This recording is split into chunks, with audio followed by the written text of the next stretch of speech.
Un soplo de aire hirviente barrió el polvo del corral aquella tarde de julio, cuando todo cambió. Hasta entonces, Santa Ángela era uno de esos lugares que apenas se dibujaban en los mapas. Una hilera de fachadas de adobe, un campanario que sonaba 2 veces al día, y a la salida, la inmensidad de las llanuras donde el ganado crecía como la hierba silvestre. Pero bastó una frase, pronunciada con la ligereza de quien se sabe intocable, para incendiar cada lengua, cada mente y cada corazón en 20 leguas a la redonda. Si logras atrapar a ese toro feroz, me casaré contigo. Las palabras cayeron de los labios de doña Isidora Valverde de la Vega, heredera de la finca El Relámpago, tan rica como orgullosa, mientras aflojaba las riendas de su yegua Tordilla y miraba a la multitud con media sonrisa burlona. El destinatario del desafío era Joaquín Quino Rojas, un vaquero pobre cuyo sombrero, parchado en más de un sitio, apenas proyectaba sombra sobre unos ojos color miel que no conocían rendición. Él solo había acudido a la subasta de becerros buscando jornal para comprar harina y clavos. Se marchaba, de pronto, con su destino apostado en la plaza ante un centenar de testigos.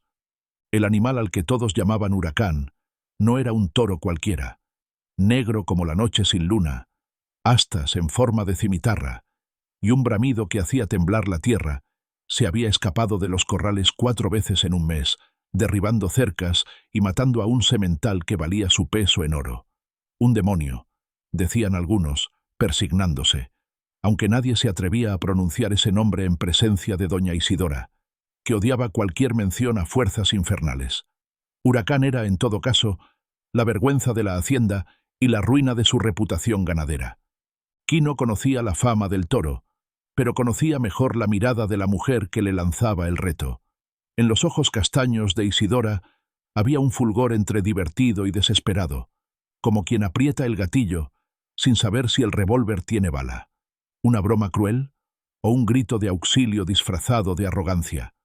Él no entendía los motivos, solo sentía en la piel el rumor del gentío que aguardaba su respuesta. «¿Y si lo consigo, doña?», preguntó, con voz serena pero firme. «¿Mantendrá su palabra?» «Soy Valverde de la Vega, vaquero». Sus botas golpearon la arena con altivez al desmontar.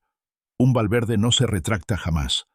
La multitud estalló en vítores, silbidos y apuestas improvisadas. Entre el polvo y el calor, el destino de 2 almas acababa de sellarse con saliva y orgullo. No todos celebraron la apuesta. Matías Barrenechea, capataz de El Relámpago desde hacía una década y pretendiente oficioso de Isidora, apretó los puños hasta clavar las uñas en las palmas. Él había ofrecido matrimonio y seguridad a la heredera desde la muerte del viejo don Laureano Valverde. Ella lo había rechazado una y otra vez, alegando que ningún hombre le impondría condiciones. Ver al desarrapado de Quino convertirse en posibilidad le encendió un fuego oscuro en la sangre. «Ese mocoso morirá bajo las pezuñas», murmuró a la oreja de su lugarteniente, un tal Lázaro Vides, de sonrisa torcida. «Y si no muere, haré que lo deseen ambos». Por su parte, Quino regresó esa noche a la choza de su madre con el pecho lleno de un extraño vértigo. Doña Tomasa, anciana de manos curtidas y ojos sabios, ni se inmutó cuando su hijo le contó la locura. «Los juegos de los ricos siempre cuestan la sangre de los pobres», sentenció, mientras arreglaba una lámpara de aceite. «Pero tú naciste con más terquedad que miedo. Si vas a enfrentarte a Huracán, tendrás que ver más allá de sus cuernos. Tendrás que adivinar qué cuernos sostiene a la dama». Aquella frase quedó flotando en la penumbra como un presagio. Durante la semana siguiente, Quino se entrenó desde la primera luz hasta que el cielo se pintaba de cobre.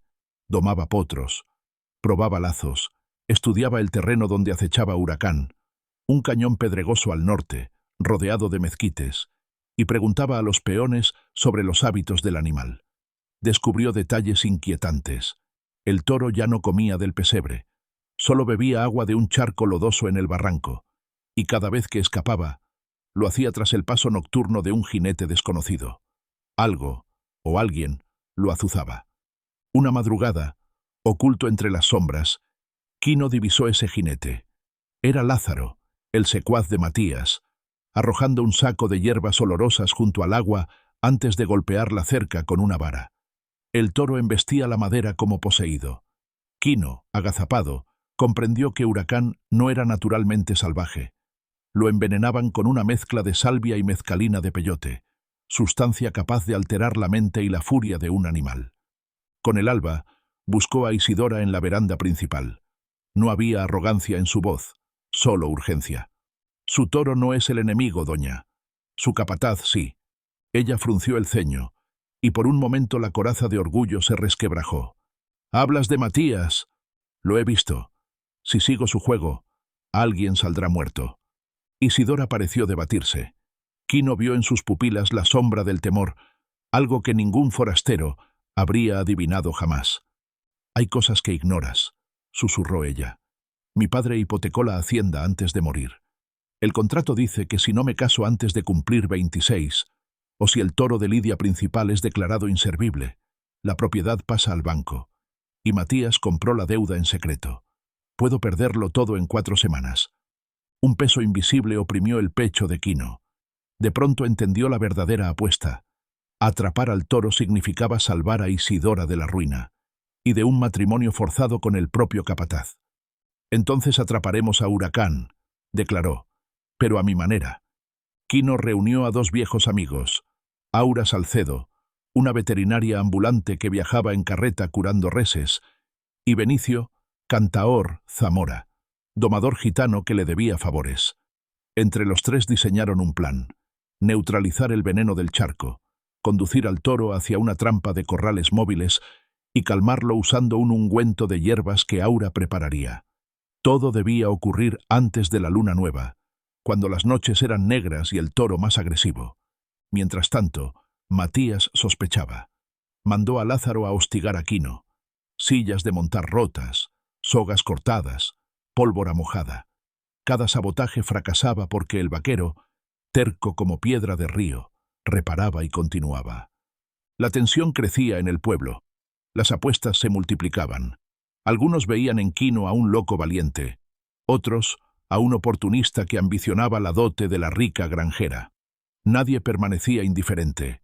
Cada atardecer, los niños jugaban a atrapar toros invisibles con lazos de cáñamo. Las mujeres rezaban para que no corriera sangre. Los borrachos discutían si la boda sería con flores o con crespones negros. Llegó, al fin, la noche pactada. El cielo, sin luna, parecía un pozo sin fondo. Aura vertió el antídoto en el charco mientras Benicio entonaba un silbido que la tradición gitana atribuía a los domadores de almas. Quino, montado en un alazán ligero, llevaba 2 lazos, uno de cáñamo trenzado por su madre y otro de cuero curtido en sal. A una señal, Lázaro, sobornado por Matías, azuzó al toro con antorchas, pero esta vez Huracán, privado del veneno, se mostró desconcertado. Mugió con fuerza, golpeó el suelo y se lanzó hacia el barranco, justo donde las cercas móviles lo guiaban hacia un pasillo de troncos. Todo parecía funcionar hasta que un disparo rasgó la noche. El lazo de cáñamo se partió como si fuera seda. Matías, oculto tras un mezquite, disparaba con un rifle Winchester. El segundo lazo quedó enredado en las astas, y Quino, arrastrado por la fuerza del toro, perdió el equilibrio y cayó desde la silla al lecho pedregoso del cañón. Un silencio helado dominó el ambiente. Polvo, gruñidos, pasos de pezuñas, y el cuerpo del vaquero inmóvil bajo la luz temblorosa de las antorchas. Desde arriba Isidora, que había acudido contra todo consejo, sintió que se le desprendía el alma. Quiso gritar, pero el aliento se le quebró en la garganta. Benicio y Aura corrieron hacia el borde, temiendo lo peor. Huracán, enardecido, giró sobre sus patas y se lanzó de nuevo contra Quino, que yacía indefenso. Fue entonces cuando ocurrió el primer milagro de la noche.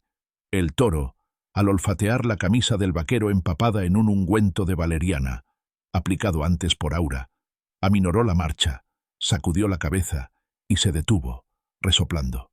Sus ojos, antes enrojecidos, parecieron velarse de calma. Pero el peligro no había pasado. Matías cargó de nuevo el rifle.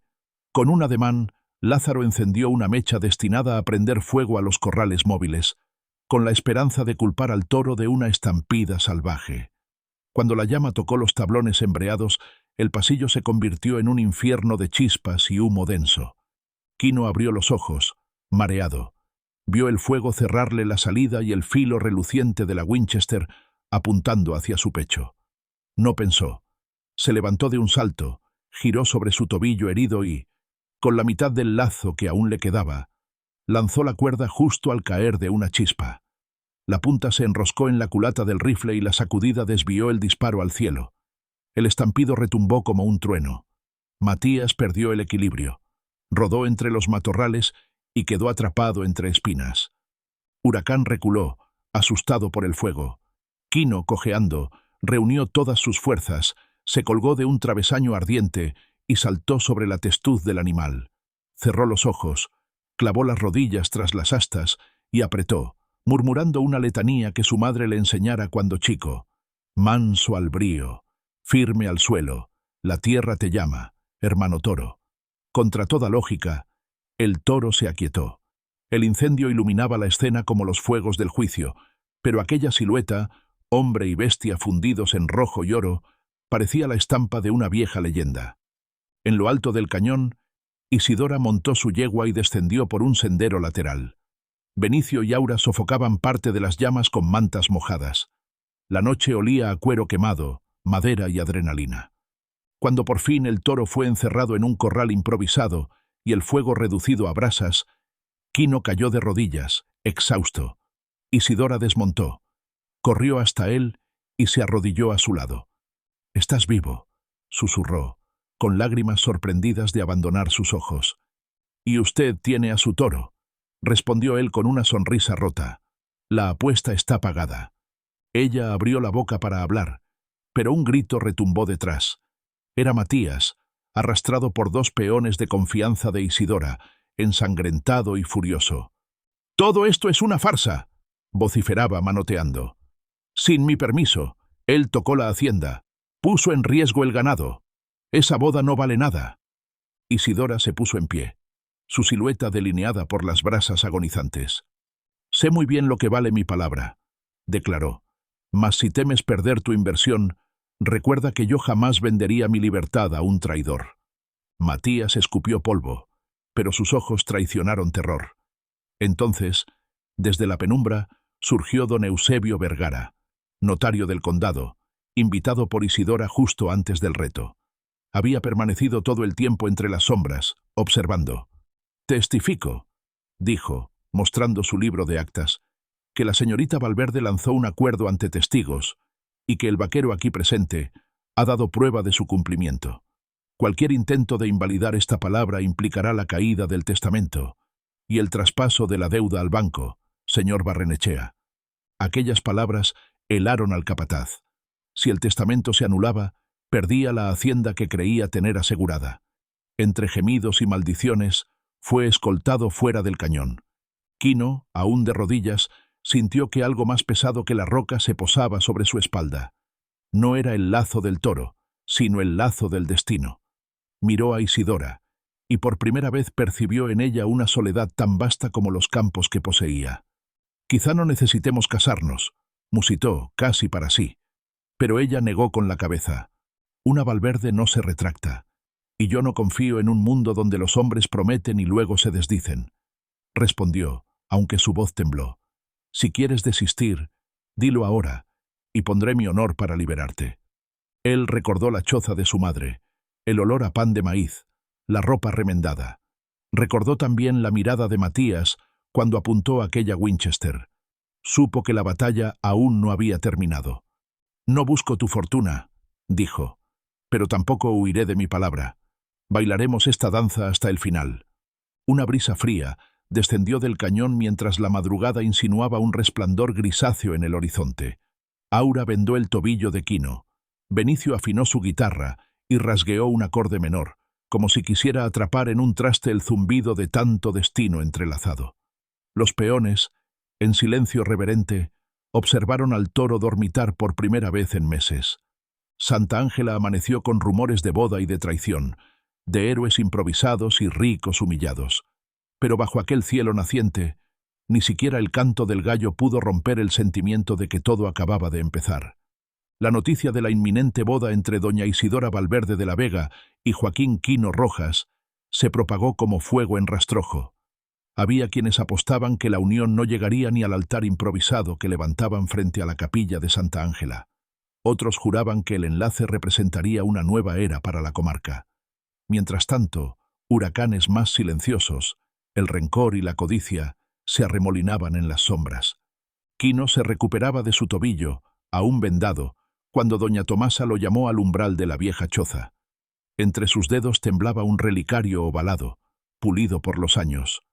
«Hijo», murmuró, «ha llegado la hora de contarte un secreto que he guardado desde la gran sequía. Tú naciste bajo el techo de otro nombre». El relicario se abrió con un leve clic. En un lado había un retrato diminuto de un varón de bigote fino, en el otro, un mechón de pelo oscuro y sedoso. «Fue tu padre», prosiguió. «Se llamaba Hernán de la Vega. Criado en la capital, era primo de don Laureano. Vino a estas tierras a cerrar un negocio, y antes de marchar dejó semilla y promesa. Regresaría por nosotras. No volvió jamás. Las fiebres de Navarra lo llevaron. Cuando supe que doña Isidora existía, temí que la sangre te condujera al riesgo. Pero el destino os ha entrelazado de todos modos». Quino sintió un vértigo helado. ¿Era posible que compartiera sangre con la mujer que estaba a punto de desposar? Tomasa negó con la cabeza, adivinando el temor. «No tenéis lazos prohibidos. Hernán era primo del padre de Isidora, nada más. Pero la hacienda que hoy parece suya también te pertenece en parte. Y eso, hijo, puede ser miel o veneno». El vaquero apretó el relicario con dedos ardorosos. Su vida entera, la pobreza, las noches de pan duro, los callos en las manos, cobraba un sentido distinto. No obstante, su corazón no se agitó por ambición, sino por la certeza de que la verdad podía volverse un arma peligrosa en las manos equivocadas. Apenas unas leguas al norte, Matías Barrenechea lamía sus heridas bajo un cobertizo que había tomado por refugio. Vendaba su brazo, arañado por espinas, y afilaba la rabia contra una piedra. «Ese bastardo no solo me arrebató a la mujer», mascullaba, «ahora todos lo aclaman como salvador de la hacienda. Pero todavía hay hierro en el fuego». Envió emisarios a los prestamistas que aguardaban la caída de los Valverde. Mañana al alba, el papel que ataba la deuda a Matías vencería.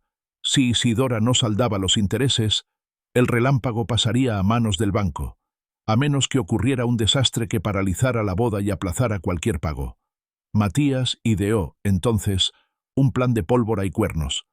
La víspera del enlace se celebró un banquete sencillo. Pan de trigo, carne asada al espeto, y guitarras que lloraban coplas antiguas. Aura Salcedo, la veterinaria, regaló a la futura novia un tarro de bálsamo de manzanilla para sanar tristezas. Benicio Zamora soltó un brindis que hizo a todos reír y olvidar por una hora los nubarrones. Allí, en medio del bullicio, Quino tomó a Isidora de la mano y la llevó a un corral lateral, lejos de oídos curiosos. Le mostró el relicario. «No es un reclamo», dijo. «Es solo la verdad. Quiero que la conozcas antes de compartir mi apellido, para que sepas quién comparte tu mesa». Isidora contempló el pequeño retrato, sorprendida. No gritó, no se desmayó. Su semblante, tantas veces adusto, se suavizó como tierra tras la lluvia. «Entonces, somos ramas de un mismo tronco antiguo», susurró, «pero no raíces que se entrelacen. El destino no nos juega una mala pasada. Al contrario, ha juntado dos orillas del río». Lo besó en la mejilla, gesto que heló murmullos tras los postigos. El rumor de que Quino tenía sangre Valverde empezó a recorrer las mesas, mezclado con risas, incredulidad y una pizca de miedo. Si el vaquero era parte de la familia, podía reclamar la mitad de todo.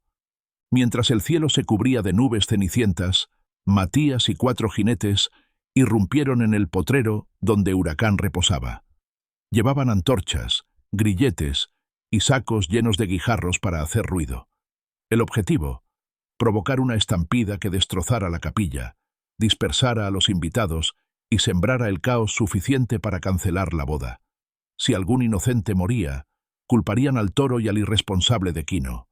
No contaban, sin embargo, con la obstinación del animal. Libre de veneno, Huracán ya no respondía al terror como antes. Mugió, sí, pero no embistió. Matías, fuera de sí, clavó un puñal en el anca del toro para obligarlo a correr. La sangre oscura chisporroteó a la lumbre de las teas, y entonces sí, la bestia rompió el cerco. El estruendo despertó a los peones, que corrieron entre relinchos y chispas.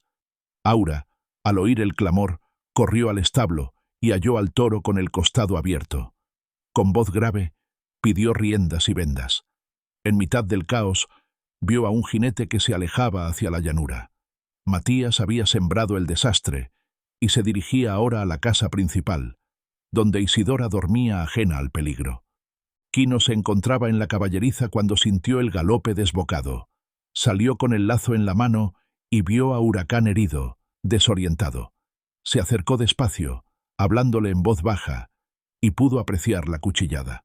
No era mortal, pero dolía. Dolía lo suficiente para encender la furia si otro latigazo llegaba. «¡Es obra de Barrenechea!», gritó uno de los peones. Lo vi huir hacia la casa con 2 hombres. Quino sintió la sangre martillear en las sienes. Mandó a Benicio que lo sustituyera con el toro. Aura lo apoyaría.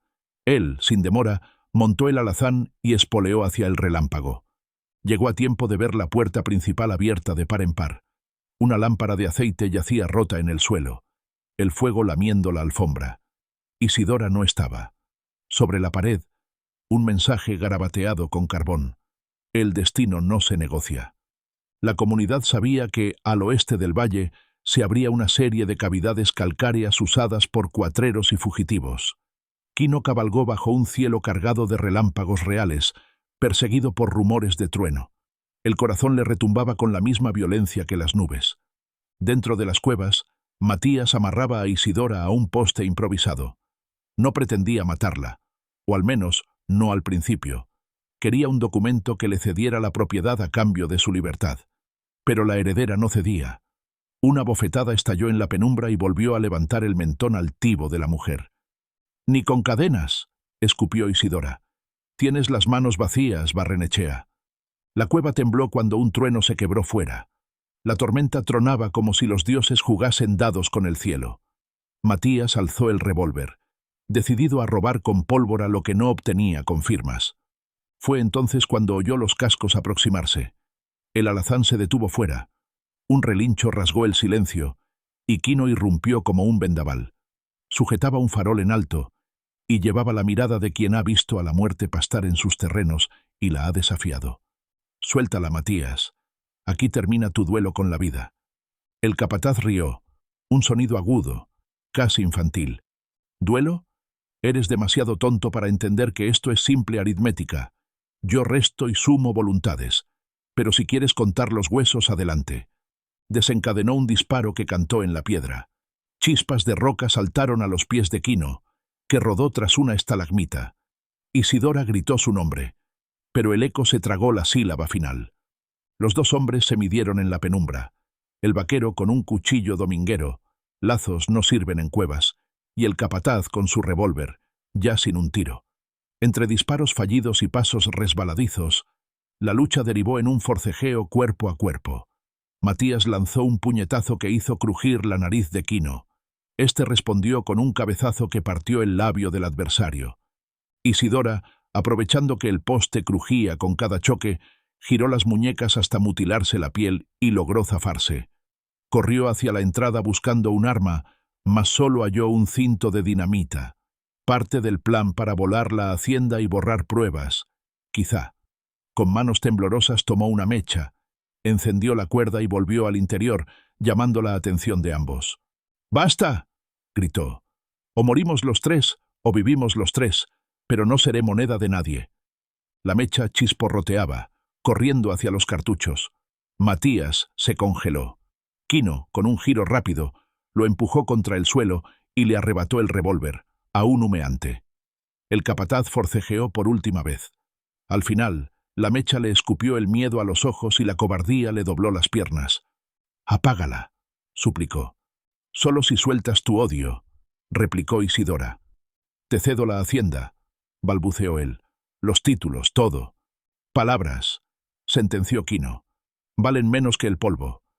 Entonces, con un ademán calculado, Isidora arrancó la mecha incandescente y la hundió en un charco que rezumaba de la bóveda. El silbido se extinguió con un siseo. Matías, aún postrado, alzó la mirada.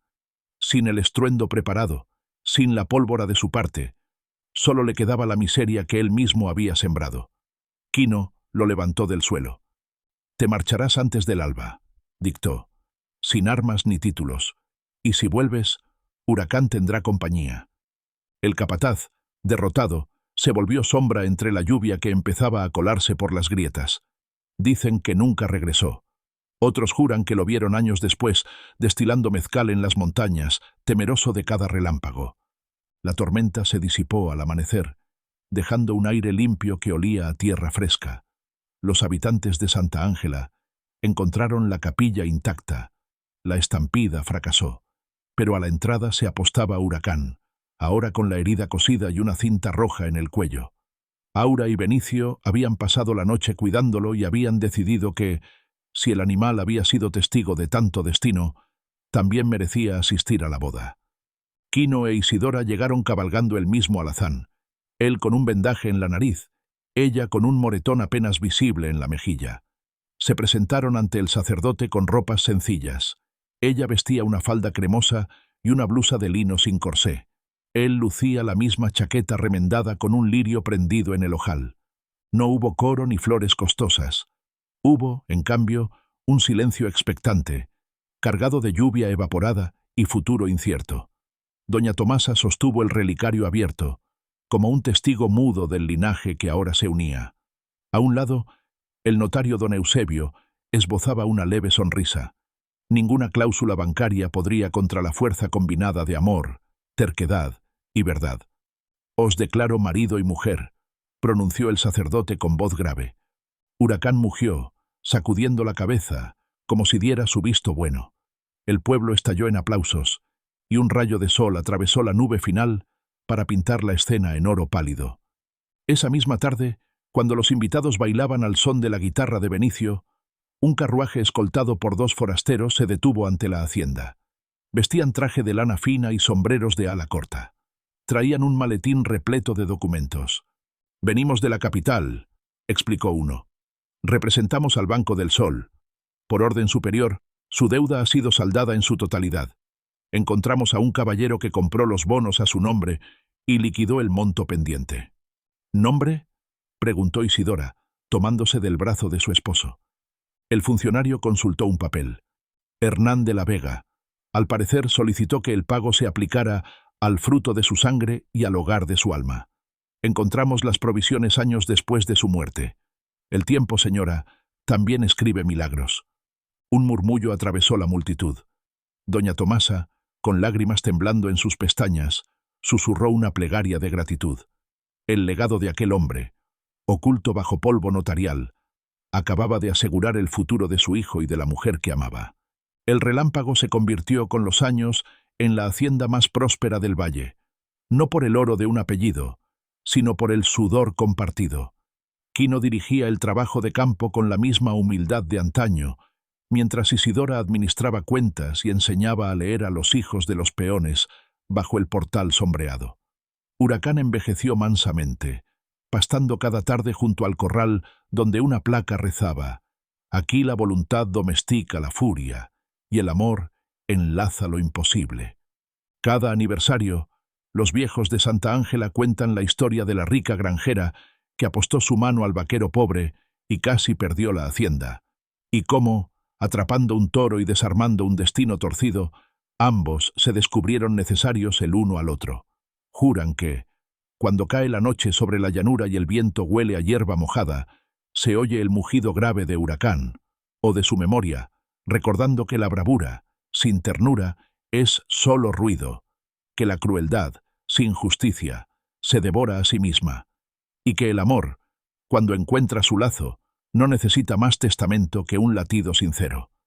Bajo las mismas estrellas que un día vieron al torbellino negro desafiar cercas y fusiles, Isidora y Quino comparten un hogar de puertas abiertas, donde la risa de los niños, propios y ajenos, corre libre como potros nuevos. Así, La promesa burlona de una apuesta imposible se convirtió en el cimiento de una vida que ningún banquero, ningún rencor y ningún trueno pudo derribar. A continuación tenemos dos historias increíbles que te están esperando. Solo haz clic en la imagen que quieras ver y comenzará a reproducirse.